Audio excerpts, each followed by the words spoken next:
Kwa hiyo wakudya usina kunamata enda. Oh, sorry mama, ndandakangana. Andakudza kuti mutemo pana udyi usina kunamata. Sorry mama, ndandakangana. Ngatisinzine tinamata. Tinokutendai baba nechikafu chamatipa manera nhasi.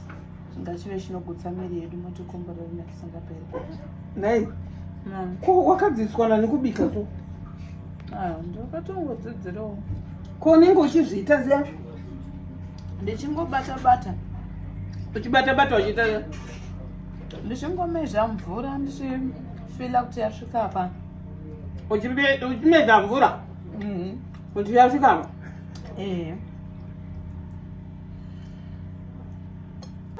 Unobika murora.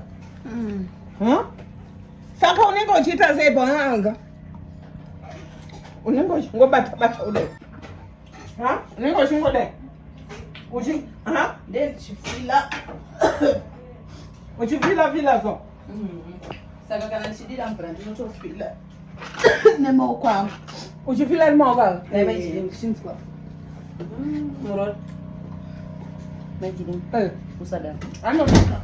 Anobika kusadza rebofu ndora makuchachura nyama nenyama. Aish.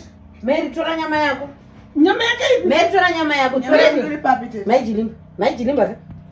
Aiwa kani tete munodarire kwa mimi. Idya nyama yako.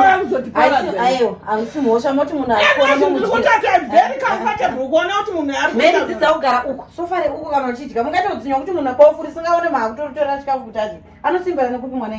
Anosimbira kuti ndamuita sei nini? Ndamuita sei? Ko nyama muri kutorera plate mwana. Imamu siri muri kutoitora apa mutiriso. Imu mangu. Mary chanzadzira unzwe kuti mune nyama ere. Ndandaisa imwe but ndichaiona kuti yai. Raisa mbiri idzi dzirapo. Uye muzaro wako. No, umeita basa tete. Muri munhu anonamata mejilimba mototi ngatinamate tichidya kuti mugobira. Ndikutora nyama here muchiisa mangu. Musadara ndizvifarire.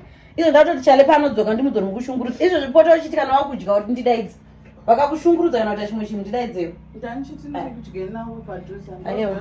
Majilimba. Maita basa tete. Chidya musimbe majilimba.